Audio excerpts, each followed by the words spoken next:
Alors au final, les hommes ont vraiment marché sur la Lune ou c'est une théorie du complot? 3, 2, 1. Bonjour les amis, bienvenue sur la chaîne, je suis ravi de vous retrouver aujourd'hui pour parler du film To the Moon de Greg Berlanti, avec dans les rôles principaux Channing Tatum et Scarlett Johansson.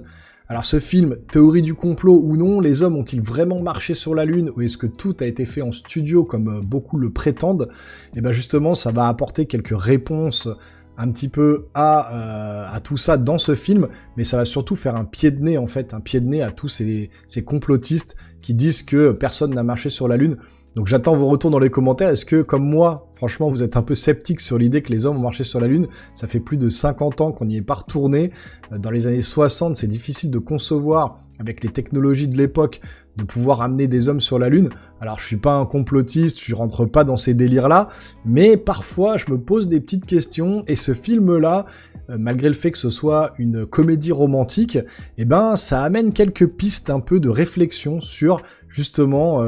les hommes sur la Lune ou pas, le studio, les films en studio, est-ce que ça a vraiment été tourné comme ça? Voilà, on en sait rien, en tout cas ça tourne autour un peu de ça, et en fait le film ça va parler de quoi? Bah tout simplement de Scarlett Johansson, qui est une très brillante vendeuse en marketing, elle fait des publicités, elle arrive à vendre n'importe quoi à n'importe qui, de par son charme déjà naturel, parce que dans le film, franchement, Scarlett Johansson est magnifique, je suis tombé amoureux, franchement, elle est super belle, notre Black Widow nationale de Marvel. Alors déjà, dans les films Marvel, Black Widow, ça, elle était juste ultra sexy, ultra jolie, et elle crevait l'écran, mais là, avec le style années 60,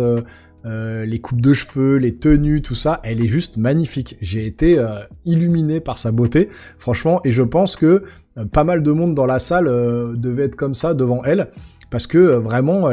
c'est une femme splendide, quoi, pour le coup. Et Channing Tatum, qui est son alter ego masculin, qui pour lui aussi est très beau gosse dans le film, et pour le coup joue quelqu'un de plus posé que ses films de d'habitude, où il fait un peu le pitre, un peu le clown. Bah là, il pourrait presque jouer le Ken de Barbie, quoi. Très stéréotypé, masculin, machin, beau gosse, musclé, bien rasé, tout ça, la totale. Et donc, ça fonctionne plutôt bien, l'alchimie entre les deux, puisqu'on a d'un côté quelqu'un de très sérieux, et de l'autre côté, Scarlett Johansson, qui est un peu une arnaqueuse, hein, en fait, elle est une experte en communication, et une experte surtout pour manipuler les gens, donc c'est une manipulatrice hors pair, une menteuse hors pair, et donc ça va faire des étincelles entre les deux, puisque d'abord lui va tomber un peu sous son charme, il va très vite comprendre que c'est un peu une manipulatrice, et elle va vouloir à tout prix justement entrer à la NASA, c'est son but en fait, on va la chercher pour redorer un peu l'image de la NASA, puisque en pleine période de guerre du Vietnam, la NASA est au plus bas dans les sondages, personne s'intéresse plus ou moins au premier pas sur la Lune, et pour pouvoir attirer le public américain et le public du monde entier, on va faire appel à Scarlett Johansson, le gouvernement va la prendre, il va lui dire c'est top secret, tu dois en parler à personne, mais tu dois redorer l'image de la NASA, tu dois aller donc à la NASA directement, elle va rencontrer le chef de projet Apollo 11, le chef des ingénieurs qui se trouve être Channing Tatum, et qui va donc devoir faire des publicités, s'accorder avec des produits comme des montres, des dentifrices, des céréales, etc. pour retrouver de l'argent, pouvoir aller voir certains sénateurs qui vont apporter leur soutien au projet et ramener l'oseille, parce que sans oseille, on peut pas envoyer les gens sur la Lune, et elle va le faire d'une manière exceptionnelle, et comme tout film romantique comme ça, au début, il y a vraiment un peu d'électricité entre les deux, et petit à petit, le charme opère, ils se rapprochent tous les deux, ils tombent amoureux, etc. Et donc, tout tourne autour de ça, de cette romance, qui, pour le coup, je suis pas un fan des films romantiques, hein, je suis plus mec bourrin, film d'action, etc. Mais j'avoue que parfois ça m'a touché à certains moments, et puis il y a pas mal d'humour quand même, de l'humour pas du tout graveleux, pas du tout lourd, qui en fait vous fait esquisser quelques sourires, même parfois quelques rires dans la salle. Il y a pas mal de monde qui ont rigolé à certaines blagues, certaines vannes, certaines situations dans le film, qui fonctionnent plutôt bien, et tout ça sur le fond justement d'un côté un peu historique, les pas sur la Lune. On a toujours vu des films sur justement les premiers pas, comment ils sont arrivés sur la Lune, on voit Neil Armstrong, Buzz Aldrin, etc. Mais on voit jamais l'envers du décor, voilà, les ingénieurs qui ont travaillé sur le projet, comment ça s'est fait, etc. Donc je pense qu'il y a de réelles images d'archives dans le film. On voit d'ailleurs certaines vidéos, je pense que c'est des vidéos d'archives, et on a, je pense, certains aspects du film qui sont plutôt réalistes, plutôt historiques, mêlés justement de comédie, de romance, et puis un peu de fiction, on va dire. Mais on s'interroge vraiment sur le fait que est-ce que vraiment ils ont marché sur la Lune ou est-ce que ça a été tourné en studio? Il y a un petit pied de nez franchement à tout ça, vous verrez dans le film quand vous irez le voir. On se pose des questions, on est là en mode mais vraiment, est-ce que vraiment ça a été fait comme ça? Parce que plusieurs fois ils nous disent oui c'est sur la Lune, après ils désamorcent en disant non c'est pas possible de filmer sur la Lune,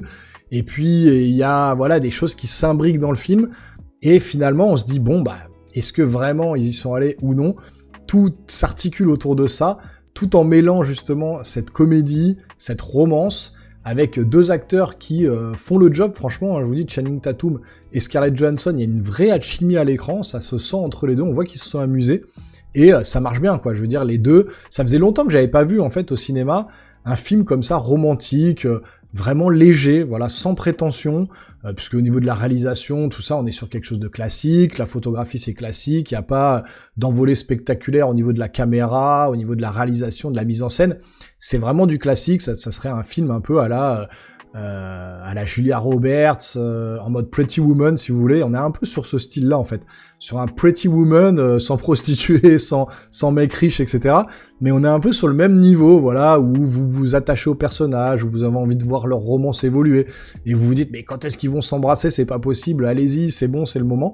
Mais voilà, je trouve que c'est léger, c'est sympa, c'est un bon film d'été. C'est pas un film qu'on va aller voir 10 fois au cinéma ou qu'on va acheter en Blu-ray ou quoi, mais si vous avez une carte Cinépass ou vous avez envie de vous détendre, en couple, moi j'y suis allé avec ma femme, elle a été voir Longlegs avec moi la veille, alors un film d'horreur entre guillemets, plutôt thriller policier un peu horrifique, je vous ai fait la critique sur la chaîne, vous pouvez la retrouver d'ailleurs, qui pour le coup elle a pas trop aimé, elle a dit que c'était sympa mais sans plus. Et là, pour le coup, celui-là, voilà, qui était plus léger, elle m'a dit, bah, j'ai beaucoup plus apprécié ma séance, c'était beaucoup plus sympa, ce film-là, elle a plus le côté un peu historique autour des coulisses, je vous dis, de l'alunissage.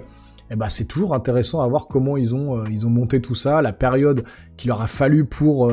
justement, pouvoir envoyer les hommes sur la Lune, tout le côté marketing derrière, l'argent qu'on doit récupérer pour pouvoir financer le projet, et bah tout ça on l'a jamais vu dans les autres films. Bah là ça vous l'amène un peu comme ça sur une comédie. Donc je trouve que ça fonctionne bien. J'ai passé une bonne séance, je me suis amusé, j'ai rigolé. Voilà, il y a eu quelques émotions, franchement, qui étaient sincères, qui étaient sympas à l'écran. Donc voilà, je vous conseille vraiment d'aller voir ce film en toute détente, en toute tranquillité. Revenez ensuite en commentaire me dire ce que vous en avez pensé, hein, pour la machine YouTube, pour l'algorithme. C'est important, même un petit coucou, même un petit bonjour, même un petit pouce bleu, tout ce que vous voulez. Voilà, enchaînez dans les commentaires. Si vous voulez me soutenir ou soutenir la chaîne, vous pouvez également vous abonner, activer la petite cloche et lâcher un gros pouce en l'air. Et nous les geeks, on se revoit très rapidement sur une prochaine vidéo. Portez-vous bien surtout. Ciao, ciao.